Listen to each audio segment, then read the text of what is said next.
শুভ সন্ধ্যা বন্ধুরা, কেমন আছো তোমরা সবাই? প্রকৃতির এই নিদারুণ মানে দাবদাহে, এত তীব্র গরমে শুধু একটা জিনিস, মানে শুধু ওই বলে না বৃষ্টির পদধ্বনি, তো ওটার জন্যই বর্ষা রানী কখন তার নূপুর বাজিয়ে রিমঝিম করে ঝরে পড়বে, শুধু সেই আশা, সেই অপেক্ষায় প্রকৃতি, আমরা সবাই যেন মনে হয় প্রতিটি মুহূর্তে প্রহর গুনছি। একটা মানে কিছু বছর আগেও দেখতাম যে এই রকম যখন খুব গরম দাবদাহ চলছে, তীব্র গরমে মানে আর সহ্য করা যাচ্ছে না, তখন ঠিক এই বিকেল আর সন্ধ্যের যে মুহূর্তটা, সেই সময় দেখেছি যে সামনের বড় মাঠ আর কি, ওই মাঠ আমরা খেলা করতাম, তো ওইখানে দিগন্ত বিস্তৃত সেই মাঠ, হঠাৎ দেখতাম চারপাশ একদম থমথমে হয়ে যেত, একদম মানে থমকে যেত আর কি, গাছের একটা পাতাও যেন নড়ছে না। তো হঠাৎ চারিদিক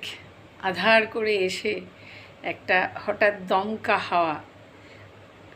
আর সেই দমকা হাওয়ার সাথে একটা ঘূর্ণিঝড়, মানে এলোমেলো ঝড় আর কি বলে যায়, আমরা সব ছুটছি। তা সেই সময় একদম মানে চারিদিক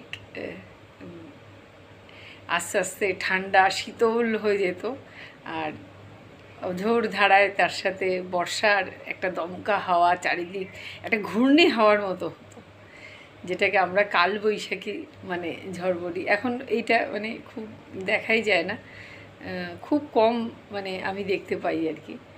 তো কালবৈশাখী ঝড় কখনো কখনো খুব মানে মারাত্মক বেশি রকম হয়ে যায়, ক্ষয়ক্ষতি হয়, কিন্তু আগে আগে যেটা দেখতাম যে চারিদিকটা ঠান্ডা হয়ে যেত, আর তার সাথে ওই বৃষ্টির সাথে একটা মানে খুব খুব মানে আমার প্রিয় জিনিস, জানি না তোমাদেরও খুব প্রিয় কিনা, ওই বৃষ্টির সাথে ঝরে পড়তো বরফ কুচি, ছোটো ছোটো বরফের টুকরো, যার একটা খুব সুন্দর নাম আছে, শিলাবৃষ্টি। তো ওই শিলাবৃষ্টি যে কি আনন্দের ছিল, মানে এখন ফ্রিজের মানে ফ্রিজের বরফ কুচি, ফ্রিজের বরফ, মহার্ঘ আইসক্রিম হয়তো আমরা প্রায়ই অনেক সময় সবাই প্রায় কিনে খাই, কিন্তু সেই সেই বরফ কুচির যে একটা আনন্দ,